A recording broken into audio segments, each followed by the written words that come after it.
Good evening. I'm going to call this meeting of the HRA to order as soon as I find my agenda. Here we go. First item on the agenda is approval of the minutes of the regular HRA meeting of January 22nd, 2014, and the regular HRA meeting of February 18th, 2014. So moved. Second. Any discussion? All in favor say aye. Aye. Aye. Opposed? Motion carries. Next item is approval of the agenda. I will move approval. Second. Any discussion? All in favor say aye. Aye. Aye. Aye. Opposed? Motion carries. And our third item is a public hearing, and Mr. Devich. Thank you, Chair Sandall, members of the HRA. Yeah, tonight we have a public hearing, and it's a public hearing regarding a resolution authorizing the sale of 7312 and 7316 Clinton Avenue to the Greater Metropolitan Housing Corporation for the construction of 2 single-family homes through the New Home Program. And I'm going to ask Karen Barton to make that presentation for the HRA. Thank you, Anna. Thank you, Chair Sandall and Commissioners. The Greater Metropolitan Housing Corporation, or GMIC as they're known, is proposing to purchase 7312 and 7316 Clinton Avenue from the Housing and Redevelopment Authority to construct 2 new homes to be sold to households with incomes no greater than 80% of the Twin Cities area median income. The home at 7312 Clinton is proposed to be a 3-bedroom, 2-bath, 1,700 square foot, single-level home with an attached 2-car garage that will be built to be fully accessible to an occupant with physical disabilities. The home at 7316 Clinton will be a 4-bedroom, 2-bath, just under 1,800 square foot split-level home with a 2-car detached garage, and will be sold to an income-qualifying first-time home-buying family. GMIC has received $160,000 in community homeownership impact funds from Minnesota Housing to develop the homes on these 2 properties, and is proposing to purchase the properties from the HRA for $10,000 each. Federal Community Development Block Grant funds were used for a portion of the purchase of these properties. The use of these funds does require that the properties be developed as housing that is affordable to households with incomes no greater than 80% of the area median income. The property at 7316 Clinton was originally purchased back in 2008.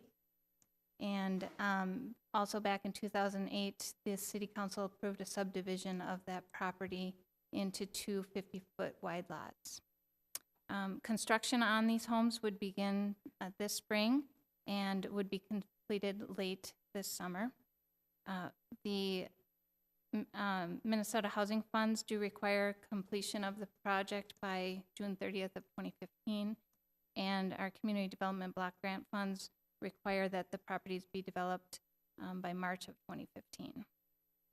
There was a neighborhood meeting that was held on March 11th, and at that meeting there were several neighbors that did attend, and we didn't receive any negative comments at that time. I would be happy to answer any questions you have. Okay. I have a question over here.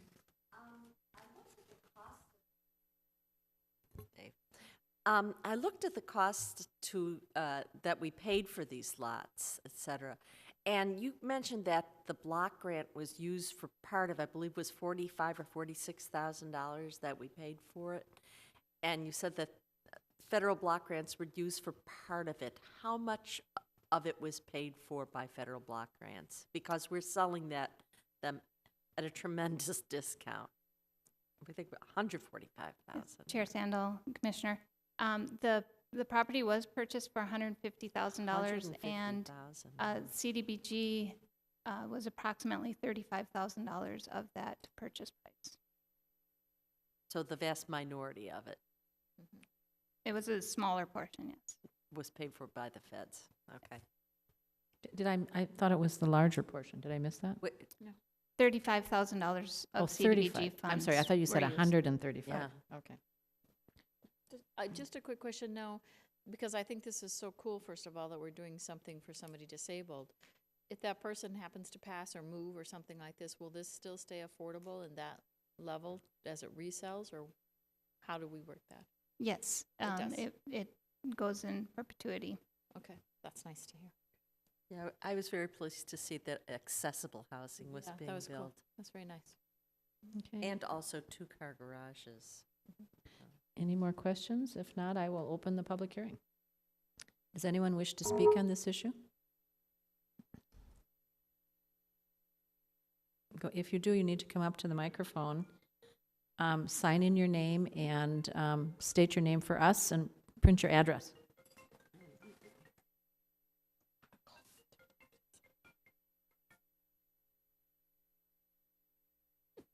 It's a distinctive ring, we'll know it's yours. No. You're bringing donuts tomorrow. There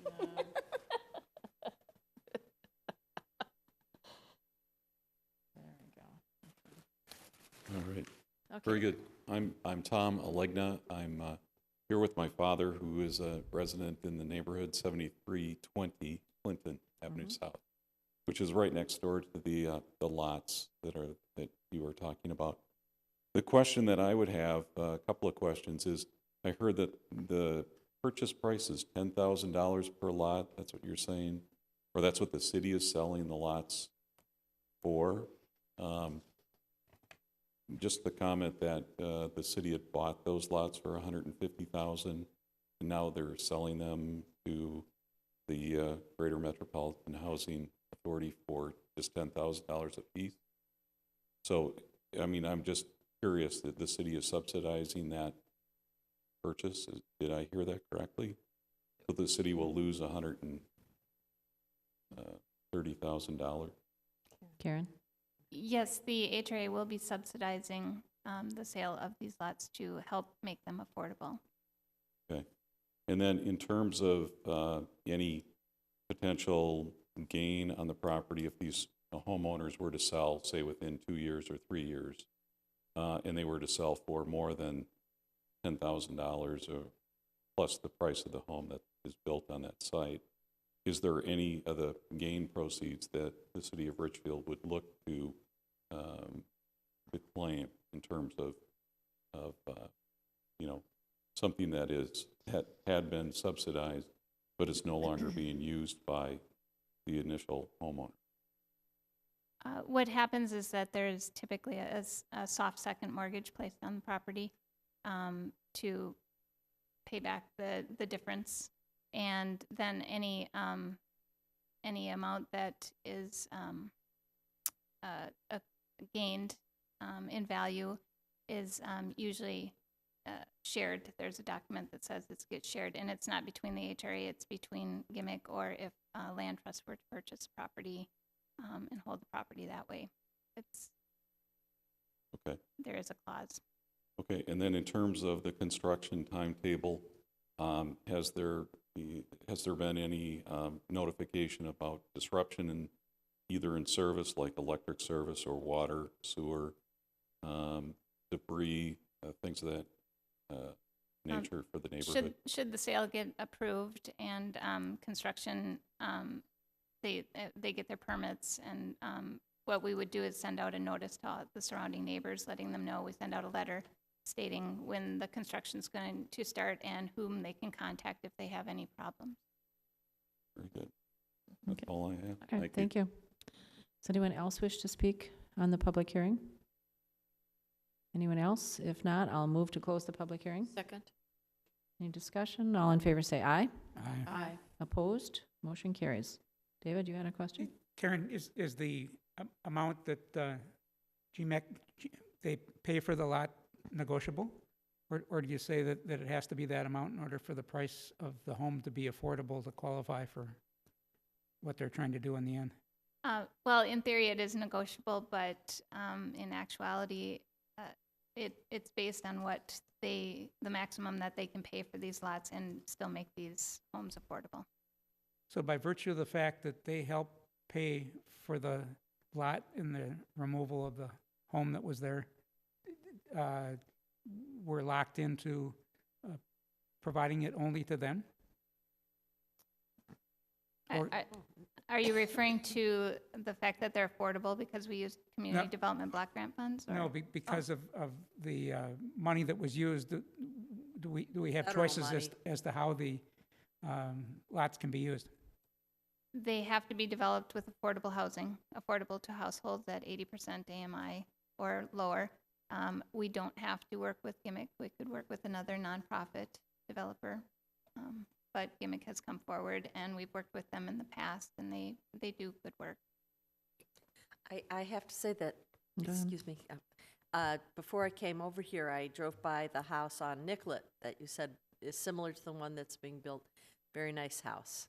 And it will add an asset to our community for many, many years to come. I am a little distressed at the fact that we're subsidizing it so deeply. I think, Go I ahead, think we Carol. always have, done some of these houses like this, have we not? And, It's the nature of the affordable housing. Yeah.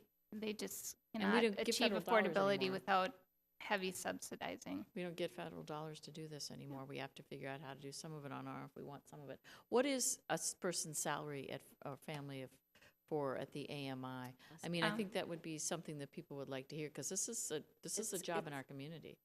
A family of four would have to make $63,900 a year or less. $63,000, that's a pretty good job. It's a pretty good job, yeah. I know, so when you think about that and then needing to afford a home, makes it very affordable for somebody with family. And Karen, can I confirm that they will be paying real estate taxes based on the value of their new home? Yes, they will. So the community will benefit in terms of much higher tax base, probably than the home or homes that were replaced.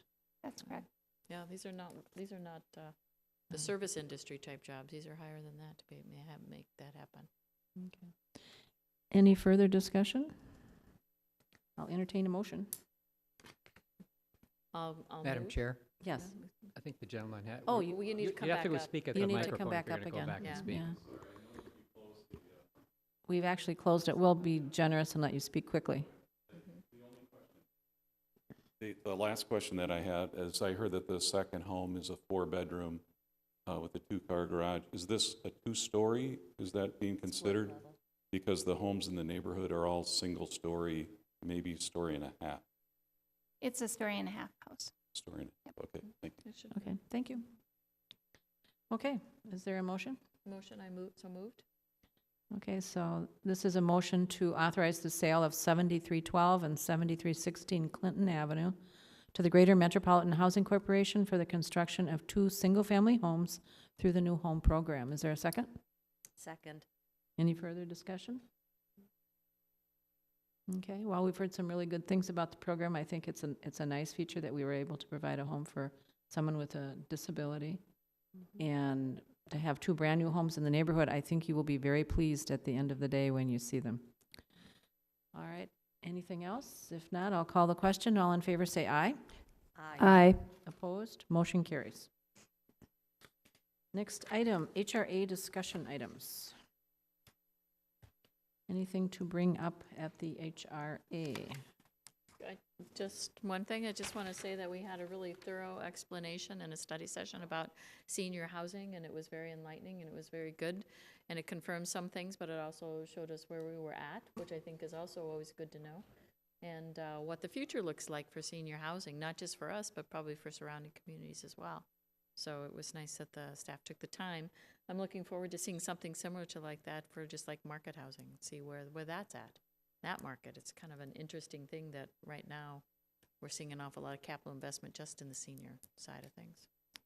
If I may, we celebrated my mother's 88th birthday yesterday, and one of my brothers, who's going to be retiring, wants to know where we are building the townhomes that he wants to move into. I told him about yours. Yes, thank you. We Um, don't have any available right now. Ain't that great? There you Oh, go. well, that's- So yeah. we might think, someplace where someone who wants to get out of his house but doesn't want to mow the yard anymore, but is fairly young in age, can go. Mhm. So that's Yeah. another option. Okay. Yes, it is. I believe Executive so. Director's Report? Madam Chair, members of the HRA, I really don't have anything specific to report, unless there's any kind of update. Then there really isn't, I guess, anything new to share in terms of. Okay. No. And I assume there's claims and payroll up here. There they are. Seen it. Yeah. Okay. I will move claims and payroll. Second. Any discussion? All in favor say aye. Aye. Opposed? Motion carries. Okay, I think we have no further business, so we stand adjourned until 7:30 for the council members. Which room are we in? Babcock? Babcock. Okay. Correct, Babcock. Okay. All right, thank you.